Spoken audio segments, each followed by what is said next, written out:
You think your camp kitchen is dialed in until you hear this. From what to ditch, what actually works, and the one setup I keep coming back to after years on the road. This episode is going to break it all down. Welcome to RV Out West. I'm Brooks. Based in the Pacific Northwest, my family of four hits the road to explore the best of RV life out west.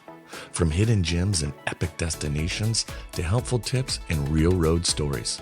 So grab your coffee and join the journey. The campground begins to slow as the evening settles in.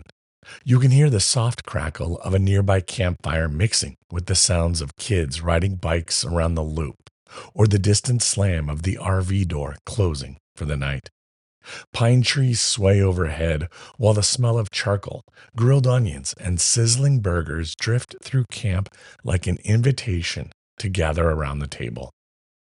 Somewhere nearby, someone is pouring a cold drink into a metal tumbler, while another camper laughs under the glowing of string lights. The air carries the familiar mix of smoke, fresh mountain air, and dinner cooking outside. The kind of smell that instantly tells you you're away from home. Standing at the camp kitchen, spatula in hand, there's something simple and grounding about cooking outdoors. The sound of bacon sizzling on the flat top competes with the birds settling into the trees for the evening, while the last bit of daylight fades across the campsite.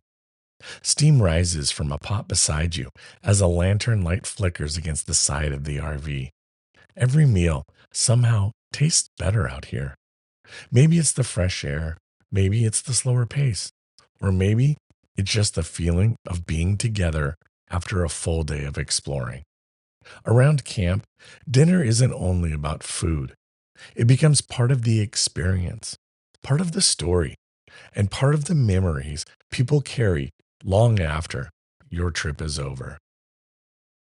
Over the years, I've learned that a great RV camp kitchen isn't about bringing every gadget you can fit into a storage bay. It's about knowing which tools actually earn their keep.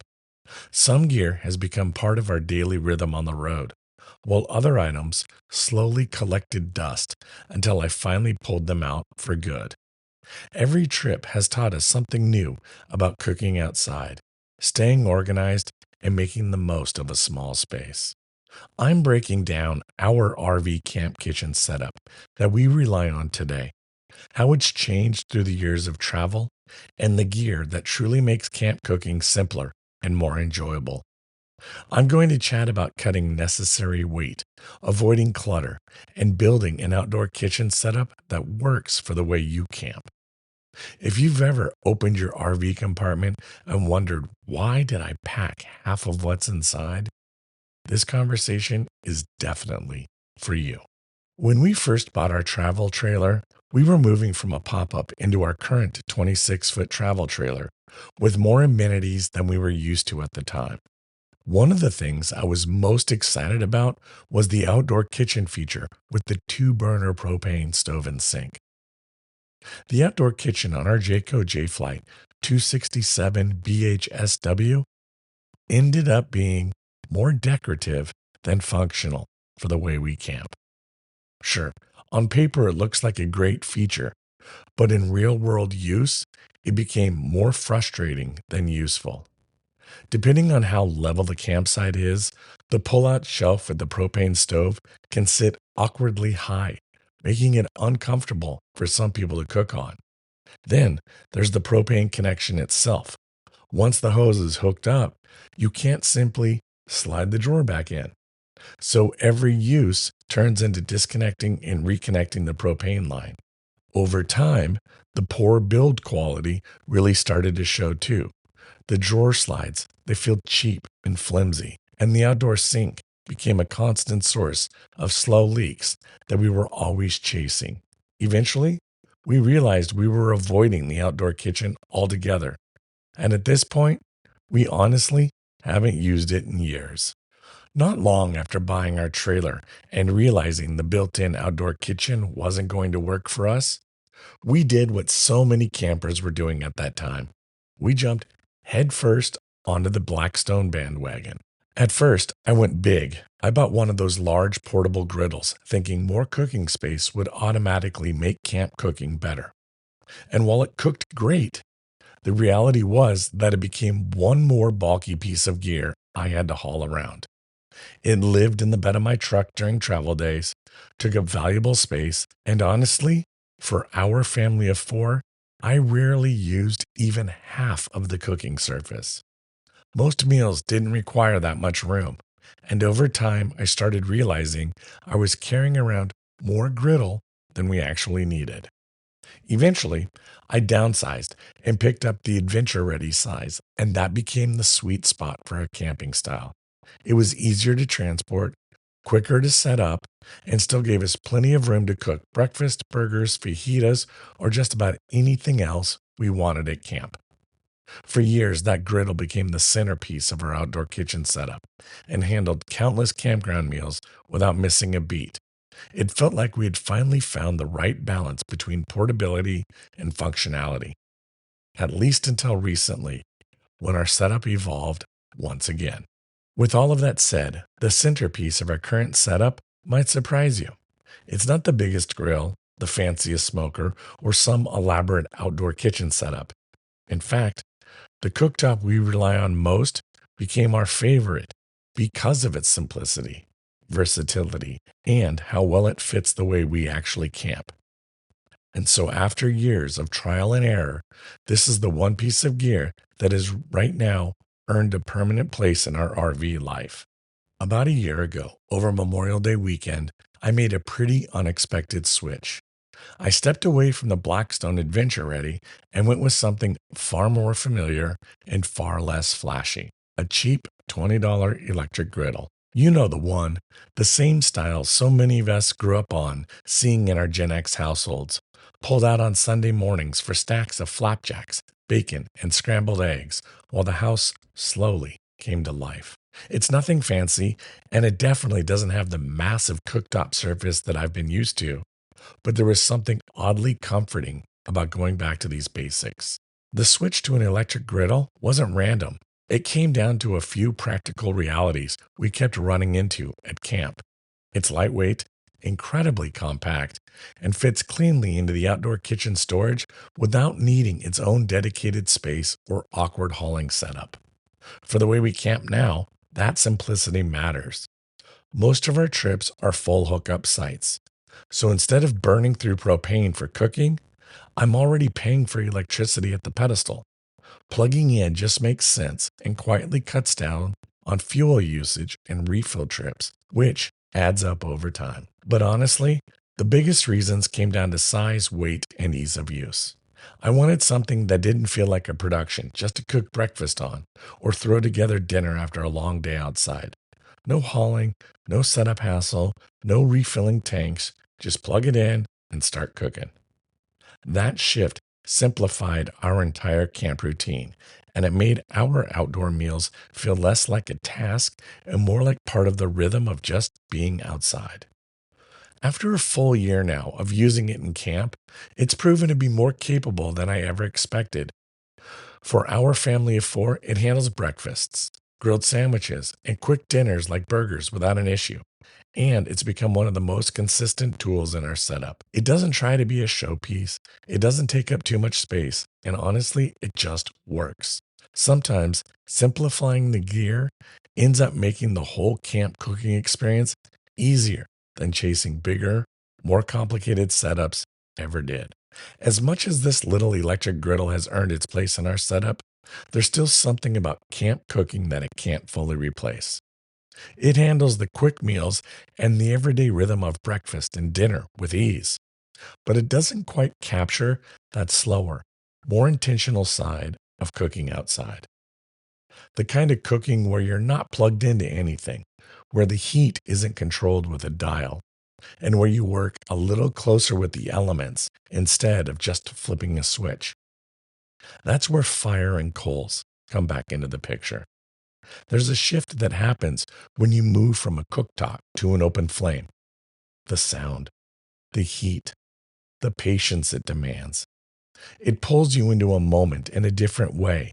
And suddenly, dinner isn't just about convenience anymore, it becomes an experience. Cooking with cast iron brings a kind of simplicity and reliability that is absolutely hard to match, especially when you're out at camp or even just cooking at home. It holds heat evenly, moves effortlessly from stovetop to open fire, and only gets better the more you use it. That natural seasoning builds over time, creating a surface that's not just functional, but deeply personal to the meals you've made with it. There's also something grounding about it. No coatings to worry about, no delicate surfaces, just solid cookware that can handle high heat, coals, and real use without flinching. What makes cast iron so special is how adaptable it is. It can sear a steak over a roasting fire, bake cornbread as if it's an oven, or simmer a sauce on a camp griddle with the same confidence. For camping, it becomes one of the most dependable tools you can pack. It doesn't rely on anything but heat. At home, it quietly outperforms most modern cookware when it comes to durability and heat retention. It's one of those things that often get overlooked for newer, lighter options, but once you start using it regularly, it is hard to imagine cooking without it. If you are really unfamiliar with cast iron cooking or have never done it and are worried about seasoning and how to care for it, please go back and give a listen to an older episode we did where we had a conversation with the Northwest Dutch Oven Society. We do a really deep dive into just cooking with cast iron. I will make sure that I have a link on this episode in the show notes going over to that episode. So after this episode, go check out the show notes over at rvoutwest.com. With the exception of boiling water for pasta, I exclusively cook in cast iron at home. We have 3 skillets, 2 griddles, and 2 Dutch ovens, all of various sizes. Now, I don't take them all with me on a camping trip. At most, I've taken 3: a skillet, a griddle, and a Dutch oven. Over time, though, that has been whittled down to less and less. Honestly, I bring the Dutch oven occasionally, but almost always I will throw a skillet into the camper. A skillet is one of the most versatile tools you can bring into a camp kitchen because it adapts to almost any style of cooking you need on the road. It handles breakfast, lunch, and dinner without needing multiple pans or complicated setups. Eggs in the morning, sandwiches at lunch, and seared meats or skillet dinners at night. Cast iron holds heat well, which is especially useful at camp where heating sources can vary between your propane burners, electric cooktops, or an open fire. That constant heat makes it easier to get reliable results even when conditions aren't perfectly controlled. What really makes a skillet stand out is its ability to transition through all of those cooking methods without missing a beat. You can start something on a stove or a griddle, finish it over coals, or move it straight into your RV oven.